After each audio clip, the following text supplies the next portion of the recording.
Parliament సభ్యులు ఉత్తమ్ కుమార్ రెడ్డి చెప్పిన దాంట్లో 2 అంశాలు యాడ్ చేస్తూ ఎందుకు కల్వకుంట్ల చంద్రశేఖరరావు విద్యా విధానాన్ని నాశనం చేస్తున్నాడని ఆలోచించాల్సిన అవసరం లేదు. దానికి ముఖ్య కారణం చదువు వస్తే చైతన్యవంతులు అవుతారు, చైతన్యం వస్తే రాజ్యాధికారం కోరుకుంటారు. కాబట్టి తెలంగాణ బిడ్డలకు చదువు లేకుండా చేస్తున్నాడు కల్వకుంట్ల చంద్రశేఖరరావు.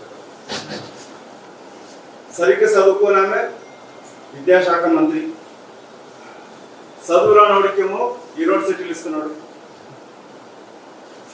తన పార్టీకి సంబంధించిన మంత్రికి ఎమ్మెల్సీకి ఏమో యూనివర్సిటీలు ఇస్తూ ప్రభుత్వ ఆధీనం నడిచే ఉస్మానియా యూనివర్సిటీ, తెలంగాణ యూనివర్సిటీ, కాంగ్రెస్ హయాంలో ఏర్పరిచిన ప్రతి యూనివర్సిటీని నిర్వీర్యం చేస్తూ కనీస నియామకాలు చేయకుండా చదువు ఇవాళ బహుజన బిడ్డలకు దూరం చేస్తా ఉన్నారు. తెలంగాణ రాష్ట్రం వస్తే చైతన్య నారాయణ కాలేజీలు ఉన్నాయని చెప్పినాడు. ఇవాళ చైతన్య నారాయణ కాలేజీలు ఆంధ్రలకు సంబంధించినవి గతంలో జిల్లా కేంద్రంలో వస్తానికి భయపడుతుండే తెలంగాణ రాకముందు. ఇవాళ ప్రతి మండల కేంద్రానికి కూడా వస్తా ఉన్నాయి. దాంట్లో చెప్పులు వేసుకుని తిరిగే హరీష్ రావు గారికి వాటా ఎంత,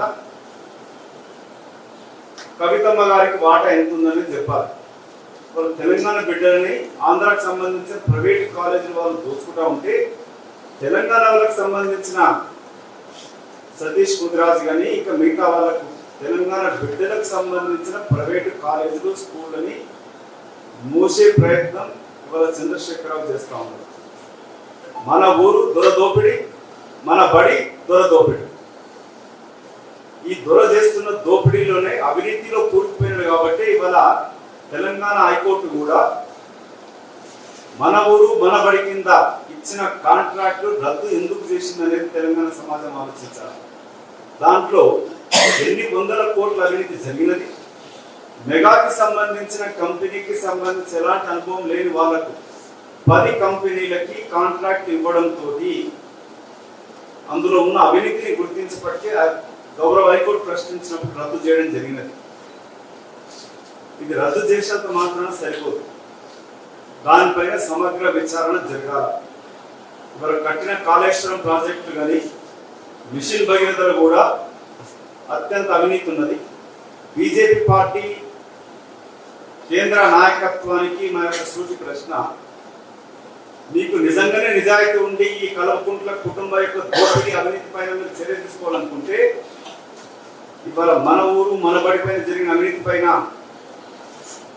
వెంటనే విచారణ జరగాల. సిబిఐ, ఈడీ విచారణ చేస్తారా? అట్లాగే ఈ కట్టిన ప్రాజెక్టులలో ఇవాళ పంప్ హౌజులు కూడా మేడిగడ్డ, కాళేశ్వరం దగ్గర ముంపుకు లేకపోతా ఉన్నాయి. వాటిపైన కూడా విచారణ చేసే దమ్ము కేంద్ర ప్రభుత్వం బీజేపీకి ఉందని ప్రశ్నిస్తాము.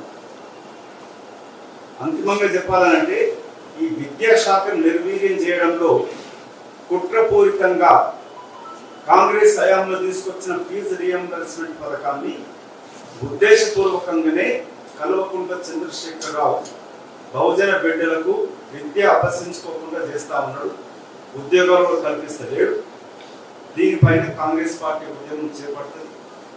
విద్యార్థి నిరుద్యోగ ఘర్షణ కూడా రాహుల్ గాంధీ గారి నాయకత్వం చేయాలని ప్లాన్ చేస్తా ఉంది.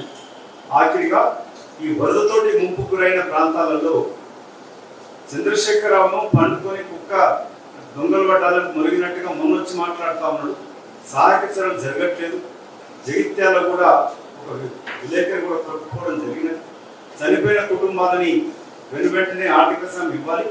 కాంగ్రెస్ పార్టీ తరఫున కాంగ్రెస్ శ్రేణులకు విజ్ఞప్తి, ఎక్కడెక్కడైతే ముంపుకు గురవుతున్నాయో ఆ గ్రామాలలో కాంగ్రెస్ పార్టీ సహాయక చర్యలు చేపట్టాలని కూడా కోరుకుంటూ మరొకసారి తెలంగాణ సమాజం మేల్కొనండి. తెలంగాణ సమాజం, తెలంగాణకై పోరాటం చేసిన సంఘాలు ఒకసారి ఆలోచించాల్సిన అవసరం ఉన్నది. విద్యా విధానాన్ని ఏ విధంగా నాశనం చేస్తున్న కల్వకుంట్ల చంద్రశేఖరరావు యొక్క దోపిడీకి వ్యతిరేకంగా మీరు కాంగ్రెస్ కలిసి రావాలని కూడా కోరుతారు. హాయ్ ఫ్రెండ్స్, మా టుడే టుమారో యూట్యూబ్ ఛానల్ చూస్తున్నందుకు చాలా థ్యాంక్స్. మరిన్ని లేటెస్ట్ వీడియోస్ కోసం వెంటనే సబ్స్క్రైబ్ చేయండి. అలాగే ఈ బెల్ ని కూడా రింగ్ చేసేయండి. మా నోటిఫికేషన్స్ అన్ని మీ మొబైల్లో వస్తాయి. అలాగే మా వీడియోస్ మీకు నచ్చితే లైక్ చేయండి, షేర్ చేయండి, నచ్చకపోతే కామెంట్ చేయండి.